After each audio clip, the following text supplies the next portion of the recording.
from the Oracle of the Forgotten, a place that never was, the library in the void. I began to wander through a familiar field. The flowers were shining like stars, dancing around my feet while singing hauntingly familiar melodies. My eyes drifted close as I hummed along. The sounds, the sights, the smells, it all felt so familiar, so vivid, so bright despite the darkness in this realm.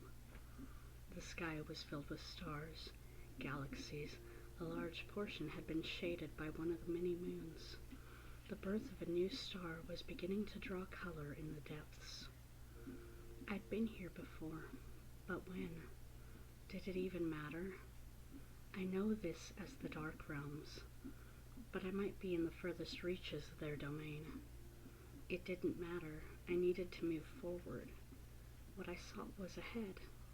It's forward.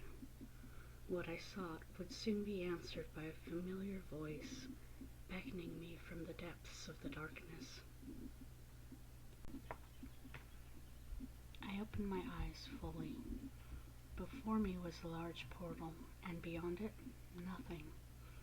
I could not even see the light nor any ground past it, only the faint edges of where it drained the light from the space near where I stood. Still, the voice ushered me forward, saying that what I had sought lay within. I knew that voice so well, yet I'd thought him dead ages past. Perhaps it was a call or a memory that I couldn't refuse. I always was curious, perhaps too much so, and I stepped into these shadows almost without hesitation. As I walked into the portal, all behind me disappeared in an instant. There was no entrance, there was no exit, there was nothing. For a brief moment I felt so alone. I had not allowed myself to enter this space in many ages. A part of me remembered. A part of me knew. This was a depth in all things that none dared to go. I took a breath, even though there was no air. I reached a hand out to the nothingness before me. It shrouded me like a black and sheer veil enclosing my hand. It wrapped around my arm, and then swirled gently around my body like a soft and warm armor. I was safe, warm. In an instant I was everything, encased in nothing as all faded from around me. I was locked in a split moment of duality, of creation and emptiness. This was the void itself. As I embraced the darkness more, something came over me. I began to walk. There was no ground to see, but I was certain it was beneath my feet. There was no light to tell, but I knew this was the right direction. As I stroll in the nothingness, I begin to notice only a brief flash in the distance, a light that was impossible. This place is nothing. There should be nothing here. Still, I was fixated by the contradiction, drawn into it like a moth that followed the strange flicker that presented before me. Before long, I stood at an old wood door. Darkness stained its surface. It was reinforced with bands of some sort of metal that felt both foreign and familiar to me. As I reached for the loop-shaped handle, I felt a fire flow through my entire being.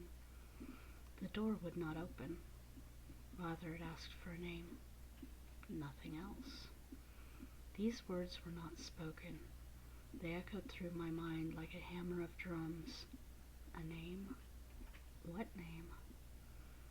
As I stood there gauging the moment, and in my own silence I smiled suddenly, muttering something beneath my breath.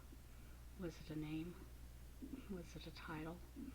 What did the words even mean? I could not make such words with a mortal tongue. They wouldn't dance upon it well. Still, in that moment, the door simply opened itself, drifting aside with ease as if held by an unseen hand. I smiled. What else could I do? It felt absurd how simple it was, as if the answer had sat waiting to come to the surface for as long as I had existed. A name that I still do not know the meaning of. As the door opened, I didn't even have to move. Rather, I was suddenly within the room. A simple study with a fireplace to one side, a soft, all too comfortable chair, and a window that showed the nothingness outside of it all. It felt like a place I could rest forever, but my natural curiosity led me to the books on the nearby shelf. Beyond that was a hallway, bearing nothing but a single door. A door that drew my attention, but I had decided it could wait as I opened the first book. Of course, these pages were blank. Why did I expect anything else?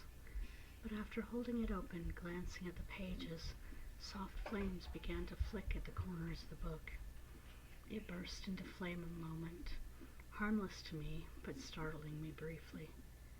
The book I held in my hand began to form words, not in a language I had seen, a softly written script that made me feel like it danced upon the pages. It changed from there to a strange set of symbols, and then runes, and then finally settled into what, to my eyes at least, was the language of my current lifetime. The book seemed to be accompanied by a low voice in my mind, a strong yet gentle presence that made me feel as a child being read a story by their own parent. It addressed me by the name I had used prior, before speaking what it had to tell me. Beyond the great door is all that ever was, all that was hidden by gods and elders, the universes, and all that might become. Who could deny such a thing? The book continued to speak in my mind as I wandered towards the door. When it opened, though, it was nothing but the shadows. I blinked in disbelief before turning back to that book in my hand. The pages had gone blank again. They would aid me in no way. I set the book back on the shelf, glancing at the open door in the distance before speaking softly. And then, show me the beginning. For a moment there was a flash of light, nearly blinding in the darkness and dim lighting of this room. A swirling essence settled upon the door, closing it again. When I opened it, there was a set of shelves, each suspended on the nothingness but in their own worlds, each holding so many books I could hardly imagine how to count or read them all. It was that day I decided I needed to record them, but the time had not yet come right to do so. It didn't matter. I knew it would come. After all, knowledge is meant to be shared. The truth was meant for all. I couldn't resist studying the books, reading the tales, remembering things that were long forgotten. Perhaps it was selfishness that drew me to hide away and seek the truth within those pages. And that's where I would remain, a place outside of reality, torn away from all that is, all time, all energy, all thoughts. Until one day a voice came from within the library. You know what must be done. It was finally time to tell the stories long forgotten, to reopen the library for the worlds of mortals.